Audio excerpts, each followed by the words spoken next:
Okay, so welcome everyone for this information session about the new Master in Artificial Intelligence at the College of Engineering and Computer Science and the Department of Computer and Information Science at the University of Michigan-Dearborn. So thanks for attending this webinar. I know several of you are attending from different places in the world. Hope that there was no time zone issues to attend this webinar. But anyway, we will be providing the recording of this webinar in our master degree webpage, so you can go back and see, anything that you missed during this webinar, and also you will get a follow-up email including the link of this recording. So we'll start with the brief introduction of all the panel members, and then after that, I will give a brief presentation about the program, and then Aaron as well will give you a brief overview about how to apply, including discounted code to give the application fee. And then please feel free, during these presentations as well, to ask any questions, either in the Q&A or the chat, and we'll make sure that we have plenty of time to answer all of your questions. So in case that you want to ask as well your questions live using audio, so you can make a request and we can add you to ask this question as well, but feel free to ask questions anytime during the presentation. So let's start with a brief introduction. So probably ladies first. Erin, do you want to start? And Deidre then? Sure. Hi, my name is Erin Vicky. I work in the Office of Graduate Studies. So if you choose to apply at U of M Dearborn, you will probably be communicating with myself quite a bit as you're submitting documents. So I'll be kind of your first point of contact for the application process at U of M Dearborn. If you have any questions about which documents, how to submit documents, or timeframes for getting an admission decision. And I'll give a lot more detail on how to apply towards the end of everything. Deidre.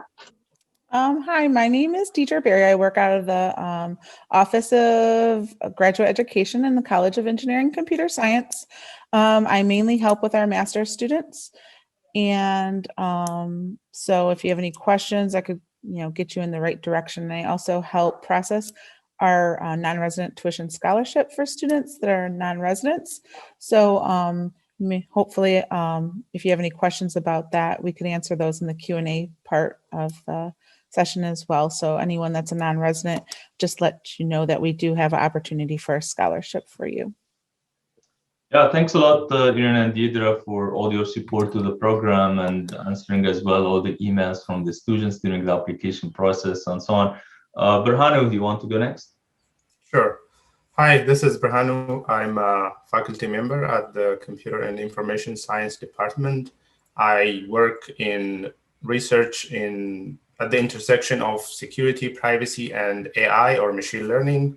So if you join this program and you happen to work on topics for projects or theses relating to security, privacy, and AI, I would be more than happy to help out as an advisor.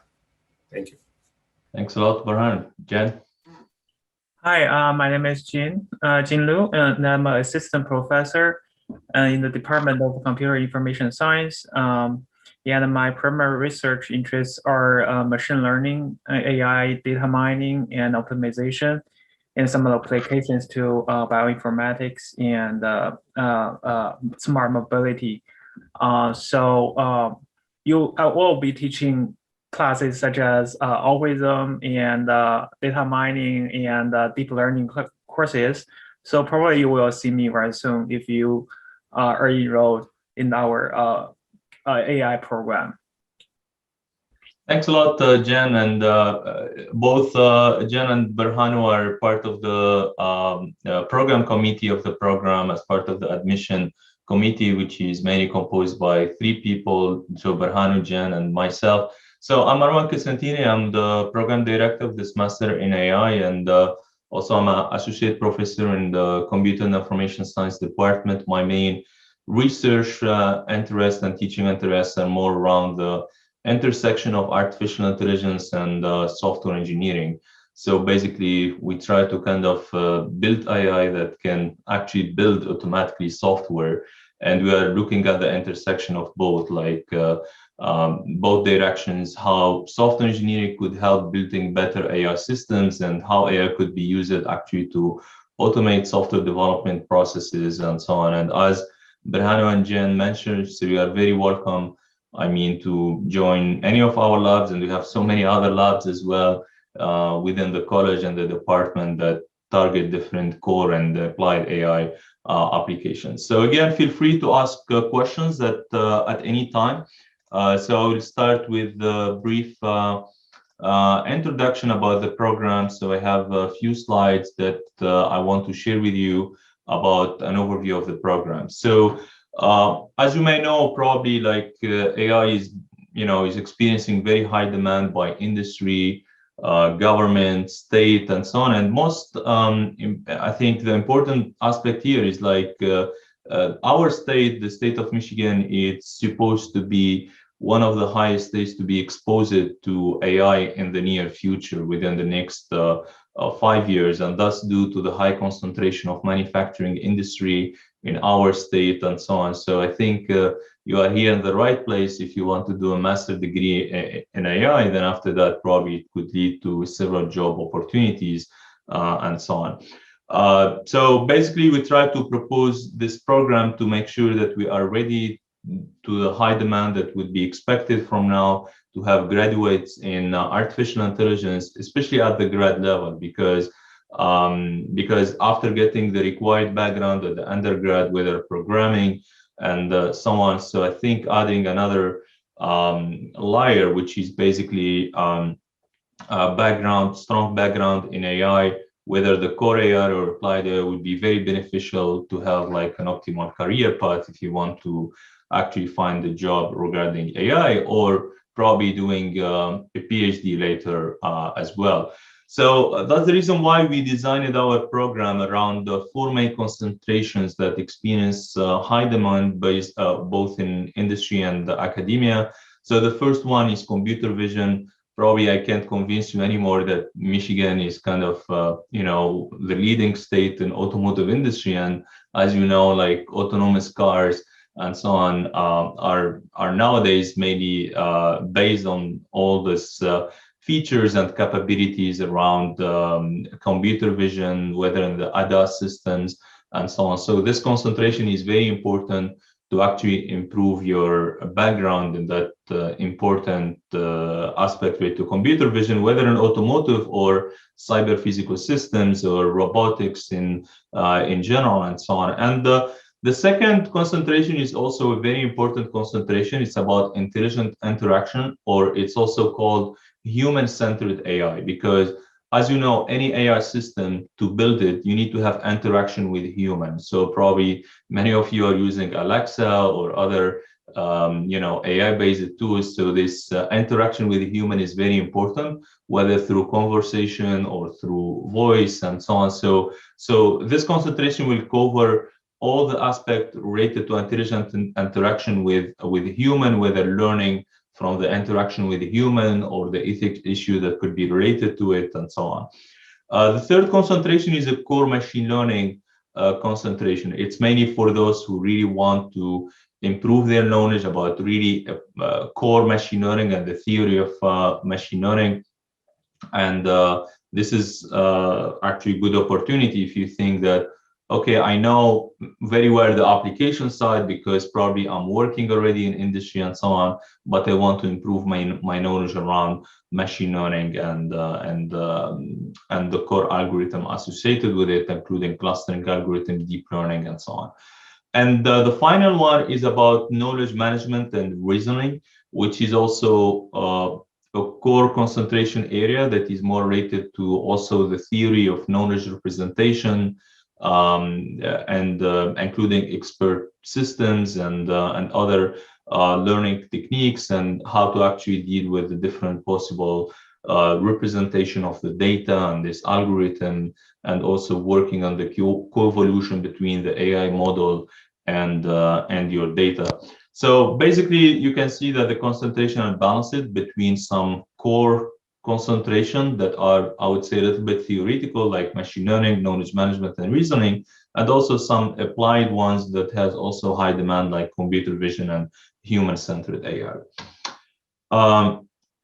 And of course, you are probably aware of other related programs that you have at Michigan-Dearborn. They're also great programs. So we try to make sure that we have a minimum overlap with them. So actually, even if you took this master programs already, you want to do another master here, you are welcome to do so. And this master in AI could bring you another type of knowledge related to beyond just data processing or robotics. So overall, the goal of the programs is to make sure that after graduating, you are able to understand the algorithms related to AI, you are able to understand the ethics issues related to both the data and the algorithm, understand how to design and implement and validate machine learning techniques, including testing this machine learning techniques, and also understanding all the aspects related to the integration of the human in the loop in AI system, ethical issues related to the data and the algorithm, and also how you can actually build what we call AI-enabled systems, because that's one of the main motivation of this program is like, we know that in industry, they have now a high demand on having engineers and experts who can actually build AI system where the design and the implementation of these systems are typically different than designing any other software systems, because you have to deal with diversity of the data, you have to deal with ethics issues, compliance, and also explainability of the results and how to test the system. So we have all this covered in our program. We have actually diverse set of faculty in our program that are not only from our department, but also from other departments, because as you will see shortly, the list of courses that we have are actually spanning from the different departments in our college, including computer and information science, the industrial engineering, electrical engineering and computer science, and mechanical engineering. And also, as my colleagues mentioned, there could be opportunities as well for doing your master thesis or your master project within the Dearborn AI Research Centers, or connecting you to some of our partners, or also, I mean, joining one of the other labs that are doing great work around smart energy, AI and security, smart manufacturing, and so on. So there are plenty of opportunities there. And also based on your agreement with the faculty advisor, it could be as well some financial supports as well. So just a brief overview about the program. It's a total of 30 credits. So basically we have 12 credits that are dedicated for core courses that everyone need to take. So basically there are a total of 4 courses that need to be taken as core courses. So everyone need to take these courses. And then you take 3 concentration courses, whether in machine learning, knowledge reasoning, intelligent interaction, human-centered AI. And finally, you have 9 credits to give you some flexibility, whether to do a project or a thesis. And based on the option that you'd be selecting, you have to take 1 or 2 elective courses that could be any courses that are offered within our College of Engineering and Computer Science. So we have some flexibility there. So I want to highlight here that the difference between a project and a thesis, a project in general is done in 1 term. So it's just 3 credits, and then you take 2 extra courses. But the thesis is 6 credits, and typically in general is done within 2 terms. And it's involved probably a little bit more extensive research work comparing to a project. And then you need to take another extra course because the thesis is basically 6 credits. So for the core courses, so you need to take 4 courses. to give you kind of a solid background about the foundations of AI. So CIS 579 is even as well offered during the summer term. So this class is offered during the summer. So probably in summer 2022, you can take this class, for instance, during the summer, and it's in general offered in several terms. So that's give you solid foundations around AI. And then you can select one of the two courses, whether computational learner class or intelligent system. It depends on what do you want your focus, because intelligent system include some probably focus on hardware devices and so on. So if you are more interested to learn about running this AI algorithm in hardware device, probably intelligent systems, and the computational learning, it's taught by core computer science faculty. So it's more about the core learning algorithm, including complexities and so on. And also we have CS 505, which is the core algorithm design and analysis. I think Jen is teaching this class, and it's cover, I mean, different aspects related to algorithm design, because that's important to build AI systems. And also the core software engineering class, to make sure that once you complete these 4 courses, you have kind of a solid background in order to take one of the concentrations that could be whether related to computer vision. So we have classes related to graphics, information visualization, robot vision, pattern recognition, digital image processing, and so on. And the second concentration about the human-centered AI or intelligent interaction include computer game design, game theory, introduction to robotics, mobile robotics, intelligent vehicle system, human computer interactions, and the third one is about the machine learning part, which is core machine learning concentration. So you can get exposure to core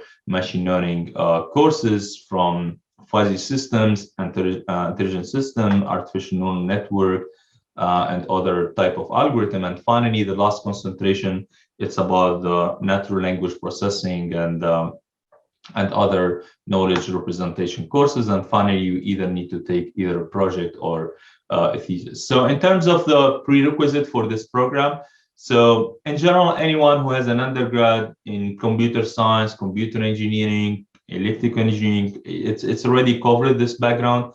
For some of you who might probably have a different path in their undergrad, we want to make sure that you have the very basic knowledge about programming, mathematics. So I think mathematics and statistics are covered in most of undergrad programs that are in engineering. So almost all of them, they cover these courses about mathematics, statistics. But the programming part, we require that you know the basics of algorithm and some programming languages.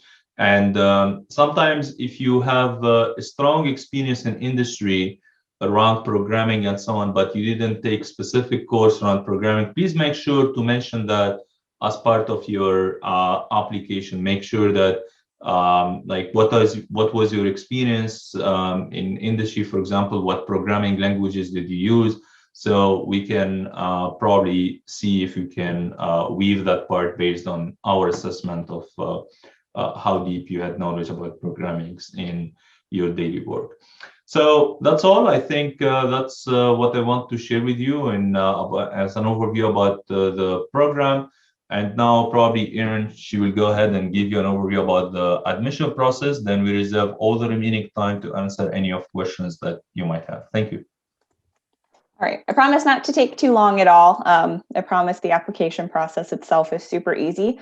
I just want to show you on the website how easy it is to navigate to graduate admissions to get to our instructions and where you need to be. So this is our homepage, just umdearborn.edu. And if you hover over admissions, it can take you right to graduate. As that loads, anywhere you click on apply now or how to apply, it's going to take you to our list of instructions. I encourage you very strongly, if you're choosing to apply, just to take the 5 to 10 minutes to read through this. And then if you have any questions, we're here to help. We are on phones, so we can take phone calls or emails. We're also set up on a live chat feature. So through any of those methods, you can reach out to us for clarification on our instructions.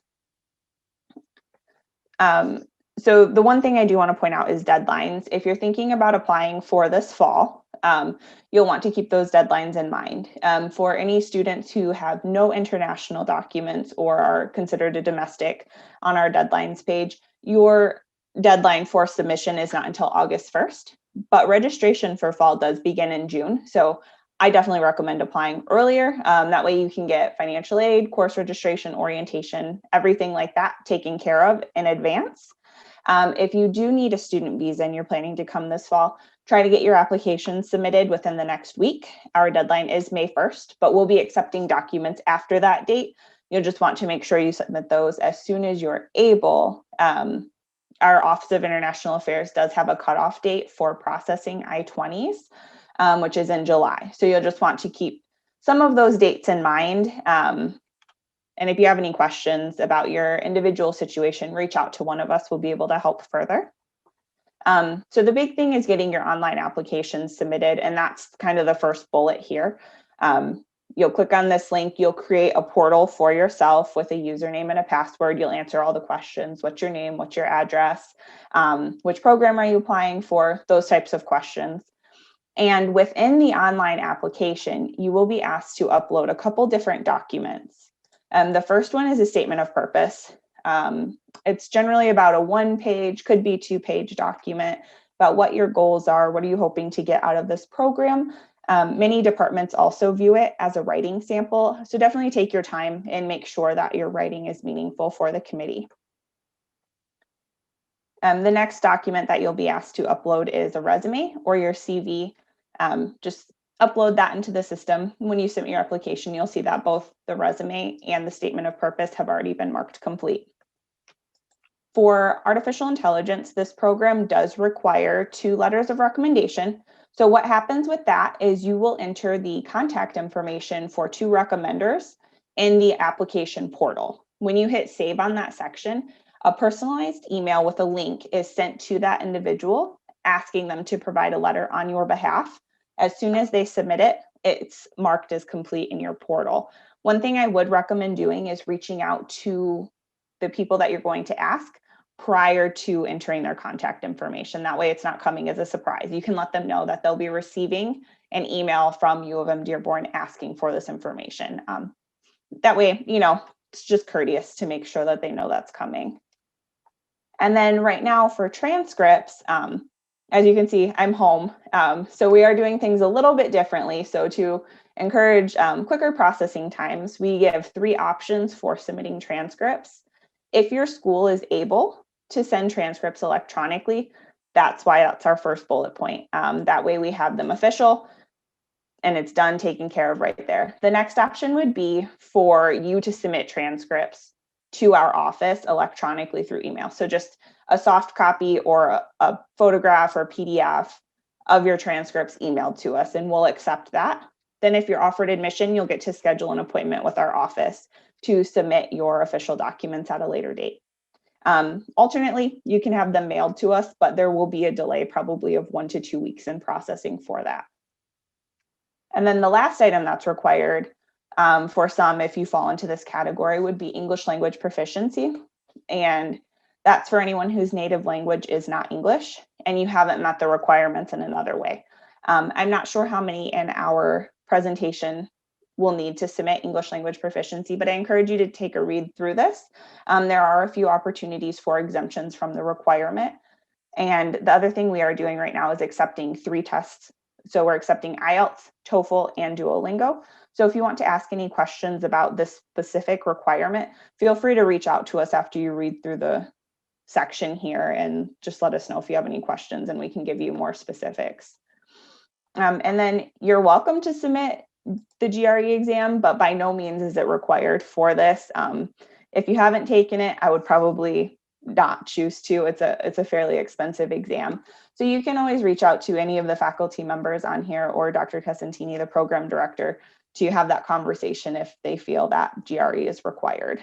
But once you submit your application, it's very straightforward. There's an online portal with a checklist for you to monitor, and you'll be able to follow up 24/7 for any updates or changes to your online portal. We'll also be sending periodic emails at significant points in your application, such as when you submit it and when it's been processed by one of our staff members. The other thing I want to mention is the application fee waiver. That is entered inside the application under additional information. There's kind of a list of bookmarks on the left side once you get into the portal, and you'll see additional information. The application fee code is AI2021. This will come in an email to you as well tomorrow, I believe. So that's entered there. If you get to a payment screen asking for a credit card, you've gone too far. You'll need to navigate back into the online application and enter that in the field that's required. And that's pretty much it for the application process.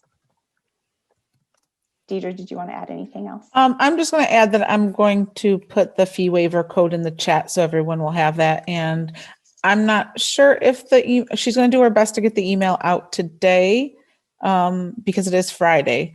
If not, it will definitely be Monday. Okay, sounds great. Thanks, Erin and Deidre. And Deidre, do you want to say a few words probably about the scholarship? Sure. Available. Sure. So we offer a CECS non-resident tuition scholarship. The scholarship basically helps you get the closest to in-state residency. So it's around 80% of the difference that you will receive. Anyone that is a non-resident, and then if you're coded as an out-of-state resident, you are eligible for it. The greatest thing that the scholarship last fall has moved to an automatic process. After you've been admitted into the university, it takes around maybe 2 weeks for the system to catch up because it's done by financial aid. You will receive an email from financial aid on steps on how to accept the scholarship. And so there are some terms and conditions. You have to keep a 3.2 GPA ongoing throughout your whole time here at U of M. Dearborn, and you have to take at least 6 credit hours to get it. So they pay out for up to 12 credit hours. So you have to take at least 6, but obviously most students do not take more than 9 as a full-time student. Just one note, if you select to take courses as an online student, you're already getting a lower tuition. It is an in-state tuition. So when you're filling out the application, it asks you if you want to be an on-campus and or a traditional 100% online class. You already get the difference in the scholarship, so you won't get the scholarship. So just want to let that out there because I think someone asked about being just a fully 100% online student. So that I just want to let you know that you're already getting in-state, whether you're a resident or not a resident. You pay the same rate. And if anyone has questions, I will put my email in the chat as well, and you could just ask me some questions. I just want to let everyone know that that's available out there. And for 2 semesters, if you're taking full-time status, is around 9 credit hours. Students are getting around 4,500 starting fall 2021. So that's for 9 credit hours. Okay, thank you so much, Deidre. So so I want to emphasize that the program could be offered fully online. So you can take the program fully online on campus or probably hybrid. Sometimes you can select some courses online, some others in person. So we offer all the courses in the program online, and you can take it fully online to provide you the required flexibility, because we know many of you are actually working full time. So I want to highlight that when we become to the normal, so I want to highlight that most of our grad courses are offered between 6 p.m. and 8:30, 8:45 p.m. Part of the reason is to give you as well the flexibility to attend in person after work. So that's something as well that we consider, and you can attend the class in person, hopefully when we come to normal, hopefully in the fall and beyond. So we'll take your questions, and depends on the questions. So one panel member could jump in and answer the question or give further details. So I will start with the first question about CIS 581, could that class be double counted as a core course and then in the machine learning concentration? Because as you may have seen in the curriculum, CIS 581 is listed in both the core courses and also in the machine learning concentration. The answer is no. Basically, the idea is like if you select the intelligent course, the intelligent system course as your core course, you can select CIS 589, which is computational learning as part of the machine learning concentration. So we did it that way to give you the flexibility that in case you want to take both intelligent systems and the computational learning course, you can do so. So you can select one of them as your core course, and then the second one in the machine learning concentration, for example, or as an elective if you want to. Because as I explained it, although these courses, they have some common things, but they have two different perspectives. One, it's more focusing on hardware. The other one, it's about the theory of computational learning and machine learning. So they have two different perceptions. So the short answer is no.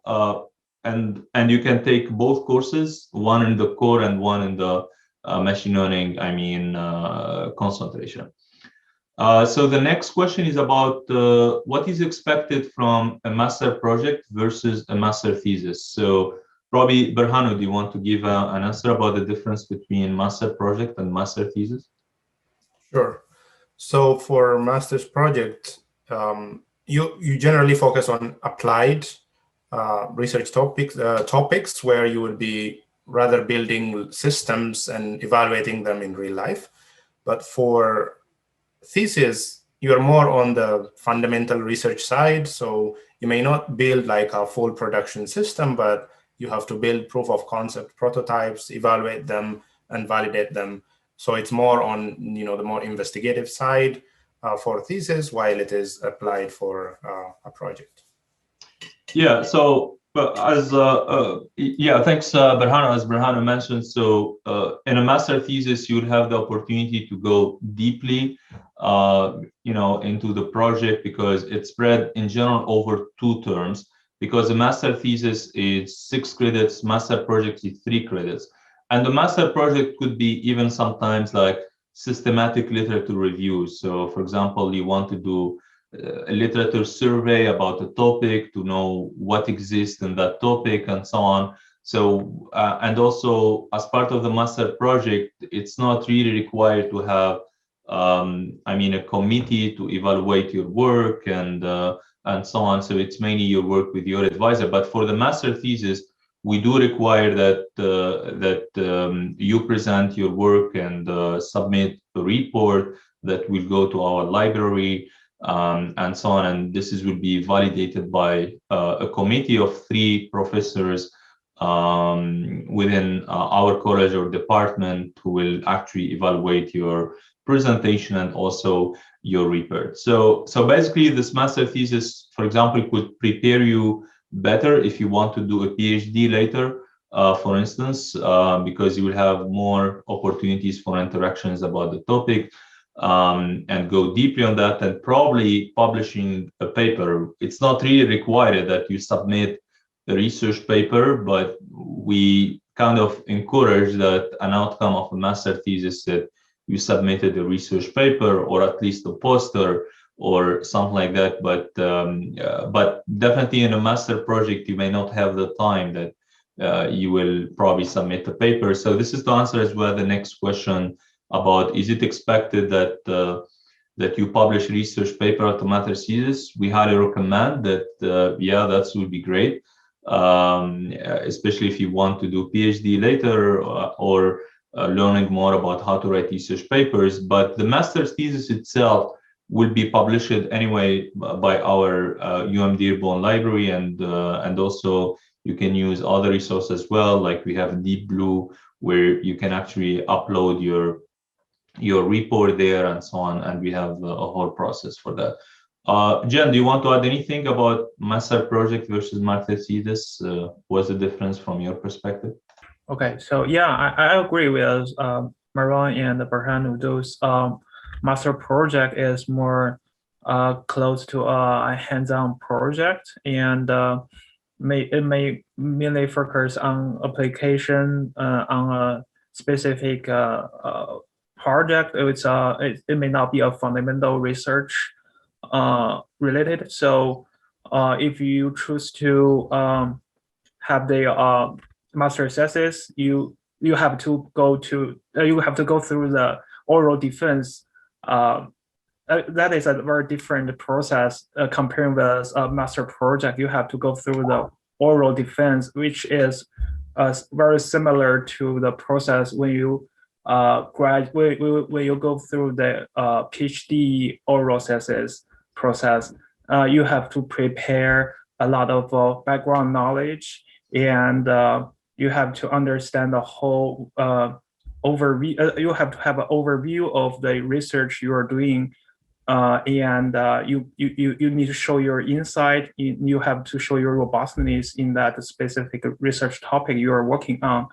So I believe that that will, if you choose that will be a little more challenging than master project. But of course, you will learn more from that process, and it will be very beneficial if you plan to have an R&D position. If you want to go to that area, that will be very beneficial for you. So yeah. Yeah, thanks, John. And also another thing to mention that in general, if you decide to do a master thesis, there could be some financial support. So in general, it could be done through hourly basis hiring as a temporary research assistant or through GSRI. So this is something to arrange with your expected faculty advisor based on the type of the project, based on your commitment to the master thesis and so on. So that's an additional scholarship that could be arranged at the top of the one that was highlighted by Deidre.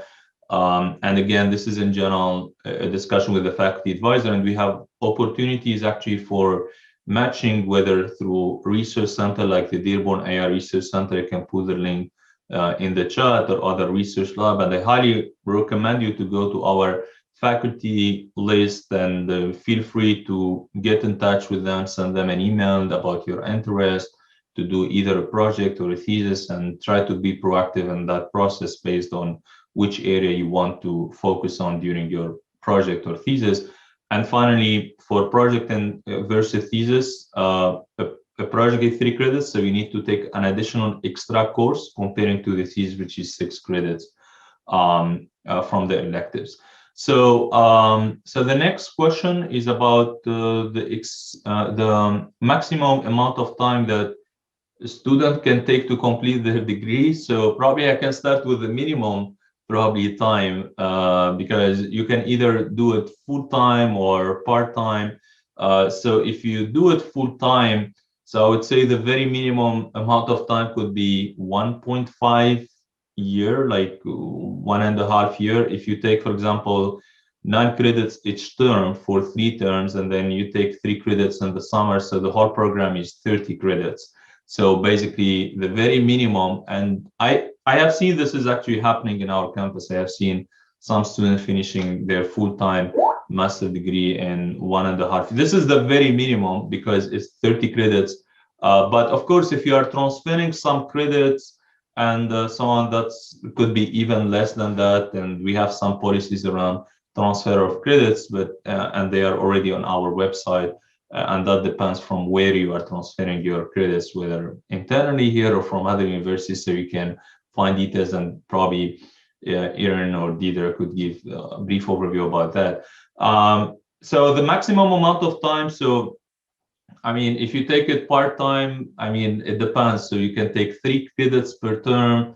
So probably Erin or Deidre, do you want to answer this question about the maximum amount of time, especially for part-time students? Or yeah. Yep. So you have a total of 5 years to complete the program from the semester that you start. Doing part-time, 1 class per term, you can still get it completed in 5 years. So if that's the plan that you're thinking about taking, can definitely be done. Anything after 5 years, you'd be working with your department and your program director for petitions to make sure that your classes are still counting towards your degree and things like that. So 5 years is your maximum, and you'll want to keep that in the back of your mind if you are planning to extend your courses for that amount of time. Okay, sounds great. So the next question about, are there any recommended readings before starting the program? So one thing I want to highlight, I think there is a way to find our syllabus for the courses. So depending on which class you want to enroll in, so its syllabus may mention like a reference of a book or sometimes research paper, depends on the course. About some good readings. And also we organize as well, for example, panels around AI, and sometimes we have discussions about some topics, like during the last panel, it was about the ethics and bias in AI.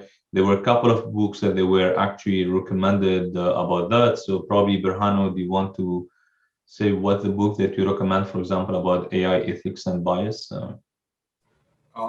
Yeah, sure. So the book that I recommended on the panel last, I think a week ago or so, is it's called Weapons of Math Destruction. So synonymous to weapons of mass destruction. So when you use algorithms to basically, propagate biases and ethical issues through these algorithms.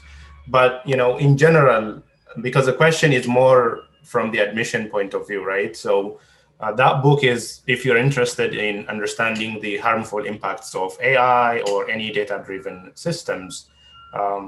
But as Marwan mentioned, I think it's rather advisable to look at the course syllabuses and pick the references or the textbooks that are suggested there.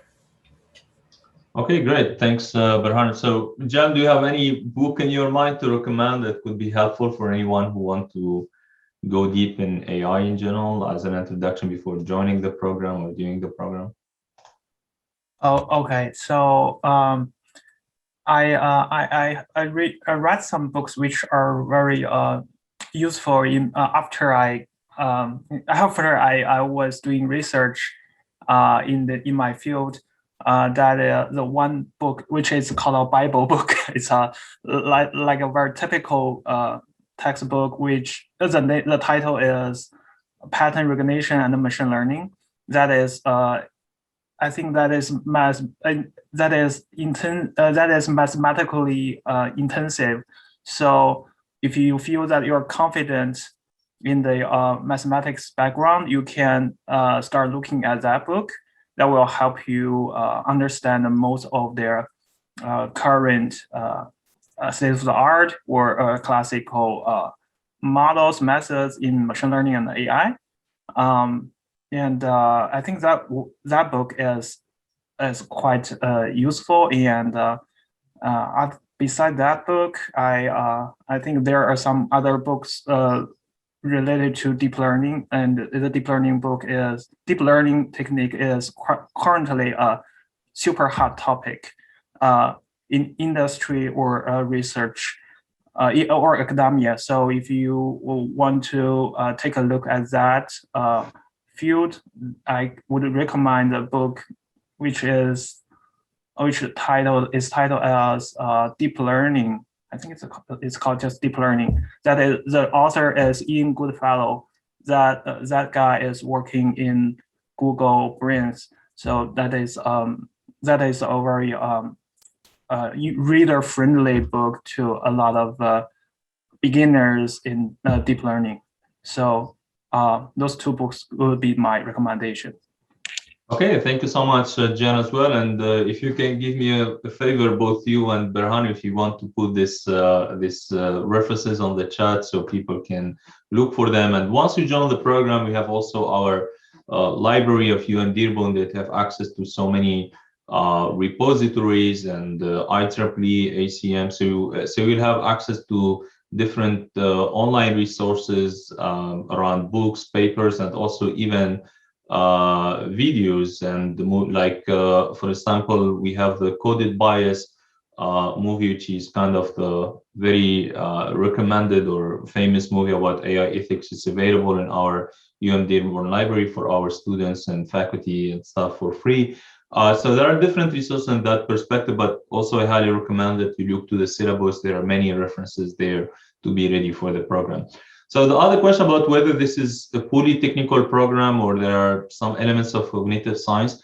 So we give the flexibility that you have some electives that you can even take outside the college.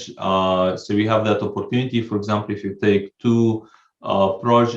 if you take a project, so you have 2 electives. So if you're interested more in cognitive science, so there are a few courses provided by CASEL, the College of Arts and Science, that are related to cognitive science. So that could be part of your elective. We have few other courses that are not fully technical, like for example, the one provided by the industrial engineering department. Some of them, like about human interaction and so on, they're less technical. So yeah, since I mean, the focus of the program mainly to build people who can to help you to actually build AI systems. So of course the technical part is very important, but we have that flexibility in the electives and some courses to target some other areas like cognitive science or going deeply in ethics and bias and so on. Can you choose thesis option if if you are completing the degree online? Yes, absolutely, as long as you have the arrangement with your faculty advisor that he can actually be your advisor.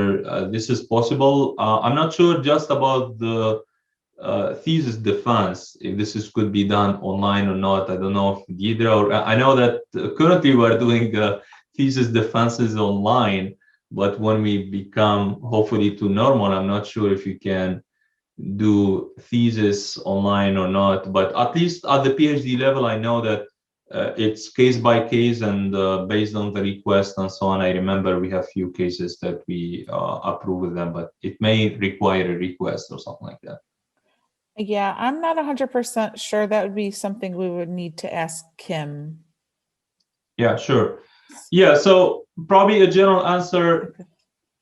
Yeah, it's case by case for the. I think we did that for other programs, so it depends on your situation. If you cannot attend the final master thesis defense, I think yeah, we can look at that, and yeah, and we'll get back to you with an answer if you want to reach out to us, so so we can provide you a definite answer about the. I could put the Kim's information in the chat so they could have that as well, and then I'll answer it in their chat. So she's just basically the graduate coordinator for that program, so she'll be able to answer that. She's going to be your go-to person once you apply and get on campus. Any questions that helps you through the program. So I'll put all her information in the chat. Sure. Great, thanks. So the next question about how many courses will be offered online. So to the best of my knowledge, I mean, in our college, we really encourage that grad courses are offered online. So I think almost at least the one that are in the program, the core course and the concentration courses, they're all offered online. I think for the elective, if you want to take a class from another college, that's the only part that I'm not sure about it. But in general, in our campus, we try to offer as much courses online as possible. So for the typical courses from College of Engineering that are selected within the program, they are all, I mean, online. The next question, are there any recommended combination of courses within the 4 major area of study? It depends on probably your goal. So of course we have different concentration. It depends on your goal. You may need to select one concentration. It's hard to give you any recommended courses to take. It could be a discussion either with me, or if you have, for example, a master thesis advisor who want you to take some courses to be ready for your master thesis.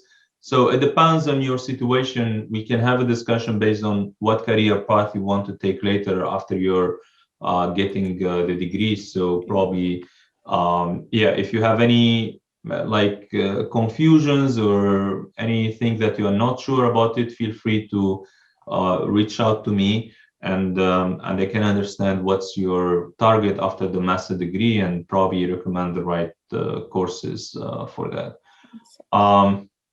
So I think the question about the financial aid was already answered, including for international students. I think Deidre provided the information. Is there any link for for that, or it's automated? I think you mentioned.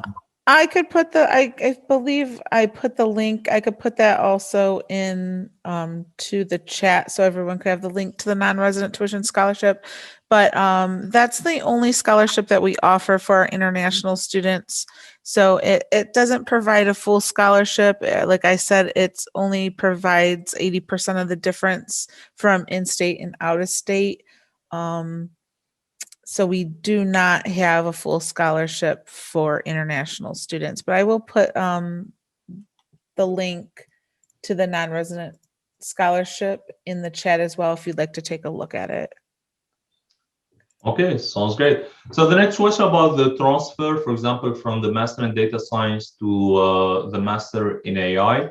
So basically, I want to highlight that the transfer process is pretty straightforward in our universities. So there is a form that you have to complete, and then Kim, our grad coordinators, will transfer it to us for review. So the committee of the program will look to what courses you took and how we can fund matching between the courses that you took and the master in AI. And definitely, yes, I mean, Aaron, if I'm not wrong, there is no limit in terms of how many credits could be transferred between degrees within our universities, right? As long as the courses meet the curriculum requirements. So Yes. It sounds like there's probably a lot of overlap between these programs, so it shouldn't be any problem. Okay, sounds great. And regarding your question about the prereq, it's hard to answer. I need to look to the application and to your background to decide, so the committee could decide about whether you have to take 350 or not. So please feel free to actually submit your request if you want to transfer in the master in AI from the master in data science, and we can look at that and provide you a response if you need to take that prereq or not. And regarding the difference between data science and AI, I can give a general answer, then probably my colleagues could answer on that as well. That in data science, we focus more on the data processing part, and in AI, we focus more on building AI systems that include explainability, ethics, data diversity, and how to actually build machine learning algorithms and what context and so on. But in the data science part, it's more about data engineering, for example, cleaning the data, making them ready to be used by AI models later. So it depends what career path you want to take. So that's kind of the main differences between the two programs. So Jan and Berhanu, do you want to answer to the difference between AI and data science as well? Yeah, I think Marwan covered it. So in terms of overlap, I think as Marwan mentioned in one of the slides, there is about 10% maximum overlap between let's say AI and other programs, including data science. So that gives you a sense of how much difference is there in the programs. But for data science, I think, in data science, you become a data scientist, but once you finish your AI degree, you could become an AI engineer, an AI researcher, or even a data scientist. So I think that's kind of tells you where the difference is. Okay, great. Jen, do you want to add something, or it's covered? Yeah, I fully agree with Marwan and Berhanu. I personally feel that the data science has a little different focus comparing with AI. In data science, some of their you might focus, sometimes some research might focus on the data storage, data management, which is not the main focus of AI and machine learning. And if you are interested in AI and machine learning itself, that techniques, probably you will be more interested in the methodology of machine learning AI, how the model is built, how to improve the performance by playing with that model a little bit, and you may want to investigate the mathematical foundation or the architecture of the model. So that's they surely they have some overlap, but they have very clear differences. Okay, thanks a lot, Jen. So the next question I think is for Aaron. It's about I was a Dearborn transfer student. Do I need to submit my transcripts from colleges I attended before Dearborn, or they are already on file? Hopefully not. We will do our best to look through the records, but depending on when you attended U of M Dearborn, materials might not have been imaged at that time. But we will reach out to you during processing to let you know if they are not accessible and to provide them. So you'll be notified one way or another.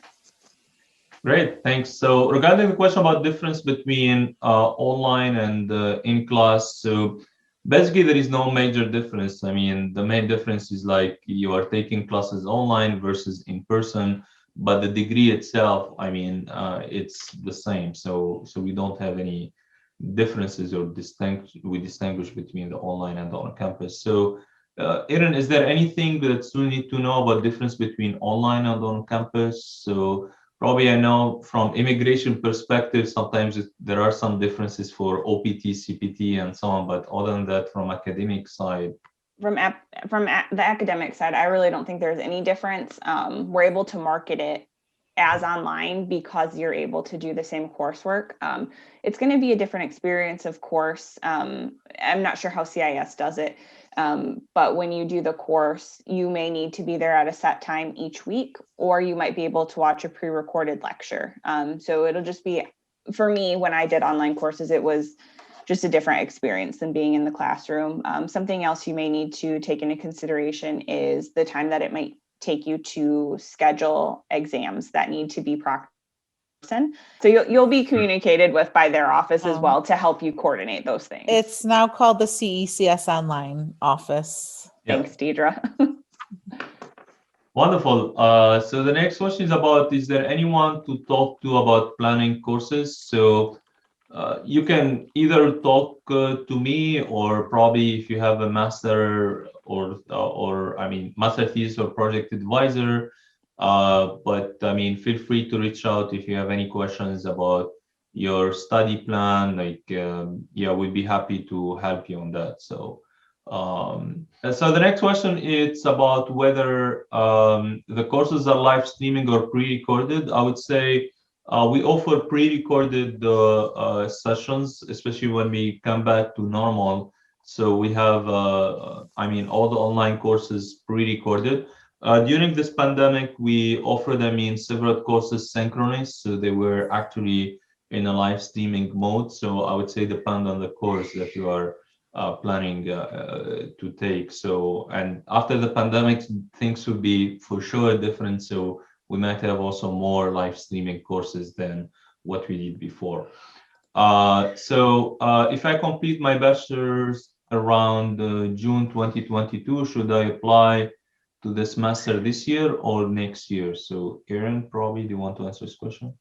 If you don't graduate until June 2022, I actually would not recommend submitting an application until about this time next year. That way you'll have a more complete transcript for the review committee to make their determination if you're a good fit for the program or not.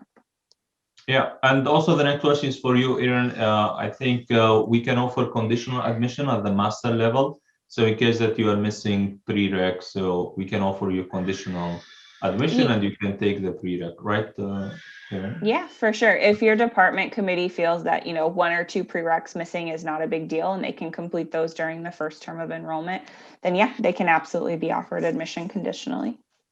Yeah, and how long it could take to get the decision about whether admitted or not? So that depends on your situation. For example, international students, sometimes it could take a couple of weeks or 3-4 weeks sometimes to do the the equivalence of the transcripts. So, but any average of the time in general between applications submitted and decision made? So I'll say once a student has all their materials submitted, because that's completely dependent on the student and their recommenders. But once we have everything we need, you can pretty much be guaranteed of a decision between 6 and 8 weeks. And I would say that's on the long end. Okay, thank you so much. Mm-hmm. The next question, could we combine in-person, hybrid, and online courses? Definitely yes. I mean, you can do that. Is there a link for the syllabus of the different courses? I think in our department, computers and information science department, we are listing all the courses and description of them. But Deidre, do you have any link about all the syllabus of the courses offered in the university? I don't know, Deidre, do you know if you have a link? Are they looking for all of them? They would go to the college catalog. We could put the link there, or if you're just looking for the AI, we have our I could send the link to the brochure we made that lists all the classes we offer, but a syllabus, I don't have access to syllabuses. The grad Kim might have the ability to send you the syllabus for each program, because she probably has that information. I do not. So I could put Kim's information and you could contact Kim if you're looking for a certain program, but otherwise I don't have access to them. Yeah, I think, if you contact Kim, so Deidre will be putting her information. So she has access to our inbox or Dropbox, and she can actually send you the syllabus of the courses. So that should be no problem. Okay, so thanks for your interest to the program. And predictive maintenance is definitely one of the things that we focus on the program. And this could be the right fit for you if you want to go into that career path. How soon should you select the thesis or project advisor? That depends. I mean, so